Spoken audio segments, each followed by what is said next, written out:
पहाड़ों और खेतों से घिरा हुआ सुंदरपुर गांव बहुत ही सुंदर था, जहां सिर्फ हरियाली ही हरियाली थी। उसी गांव में मीना नाम की एक लड़की अपनी दादी माँ के साथ रहा करती थी। मीना बहुत दयालु थी। अभी उसकी उम्र ज्यादा नहीं थी। मीना के माता पिता का देहांत उसके बचपन में ही हो गया था।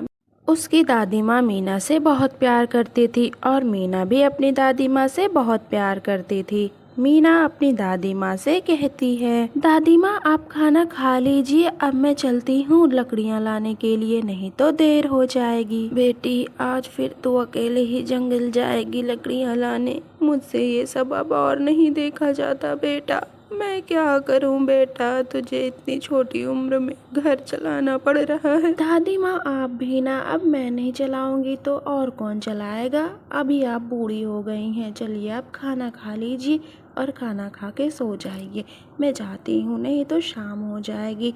आ जाऊंगी जल्दी से, आप अपना ख्याल रखना। ऐसे कहते हुए मीना जंगल की ओर चली जाती है। मीना की दादी बहुत बूढ़ी हो गई थी, इसीलिए उनसे कोई काम नहीं हो पाता था और मीना को काम करते देख उनसे रहा नहीं जाता था। खा लेती हूँ खाना और फिर सो जाती हूँ, तब तक मीना भी आ जाएगी। ऐसा कहकर दादी माँ किचन की ओर चली जाती हैं और खाना खाने लगती हैं। थोड़ी ही देर में मीना भी जंगल की ओर पहुंचने ही वाली थी। वो गांव को पार करते हुए जंगल की ओर जाती है। जंगल बहुत ही घना और सुनसान था। मीना चलती जाती है और चलते चलते कई रास्तों से होकर गुजरती है। थोड़ी देर में ही वो जंगल पहुंच जाती है। जंगल में जाकर मीना एक पेड़ के पास रुकती है और उस पेड़ पर तलवार से वार करती है। मीना हमेशा तलवार जंगल में ही छुपा कर रखती है ताकि कोई उसको देख ना ले, नहीं तो गांव वाले उसे मारेंगे। यही सोचकर मीना हमेशा तलवार को जंगल में ही छुपा देती है। मीना बहुत जोर लगा लगा कर काम करती है, लेकिन हरे भरे पेड़ कटने का नाम ही नहीं लेते। मीना को अच्छा नहीं लगता था कि वो हरे भरे पेड़ काटे, लेकिन ये उसकी मजबूरी थी, उसे कुछ नहीं मिलता था। मीना बहुत ज़ोरों से पेड़ काटती है, लेकिन पेड़ पर कोई असर नहीं पड़ता। मीना थक जाती है। अब मैं क्या करूं, ये पेड़ तो कट ही नहीं रहा है, अब मैं कैसे इसको काट कर ले जाऊंगी घर। बहुत मुसीबत है, अगर लकड़ियां ना मिली तो भूखे सोना पड़ेगा रात में।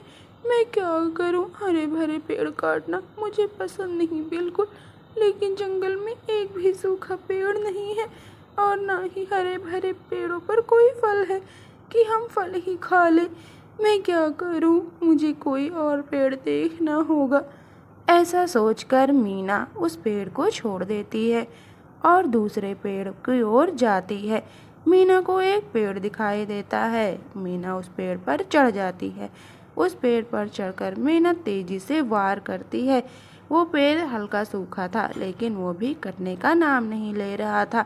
मीना काटते काटते थक जाती है और आखिरकार मीना थककर फिर से हार मान लेती है और वो रुक जाती है। इतनी मेहनत करने के बाद भी पेड़ नहीं कटा, इससे मीना को बहुत अफसोस था। मीना रोने लगती है। आज तो मेरी किस्मत ही खराब है, अब मैं क्या करूँगी। मुझे अपने दादी की दवाइयाँ भी तो लानी थी और उन्हें खाना भी तो खिलाना है। वो रात में कैसे सोएंगी बिना खाने के, उनकी तो तबीयत और बिगड़ जाएगी। मैं क्या करूं, मैं क्या करूं, मुझे तो कुछ समझ ही नहीं आ रहा है। तभी उस पेड़ से आवाज आती है। ये लो बेटी मीना, ये गेहूं का फल है, इसे ले जाकर अपने घड़े में रख देना, ये कभी ख़त्म नहीं होगा। और हाँ, जब जब निकालोगी तब तब उसके अंदर बढ़ता ही जाएगा। ले जाओ बेटी, अब तुम्हें कभी काम नहीं करना पड़ेगा।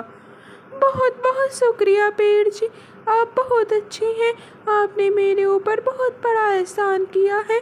मैं जाती हूँ घर, मेरी दादी बहुत खुश होंगी ऐसा सुनकर। मीना उसको ऐसा ही करती है।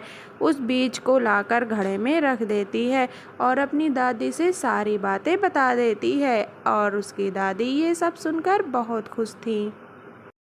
हाँ दादी, सच में ऐसा ही हुआ आज मेरे साथ। अरे बेटी, मुझे तुझ पर पूरा भरोसा है। चलो, अच्छा हुआ आज से हमारे बुरे दिन कट गए। अब हम हमेशा अच्छे से खाएंगे, कभी भूखे नहीं सोएंगे और तुझे जंगल जंगल भटकना नहीं पड़ेगा। हाँ दादी माँ, ऐसा ही होगा।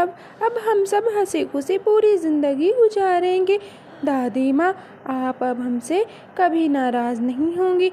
हम कभी बाहर नहीं जाएंगे काम करने, हमेशा घर में आपकी सेवा करेंगे। दोस्तों, इस वीडियो को लाइक कर दें प्लीज़।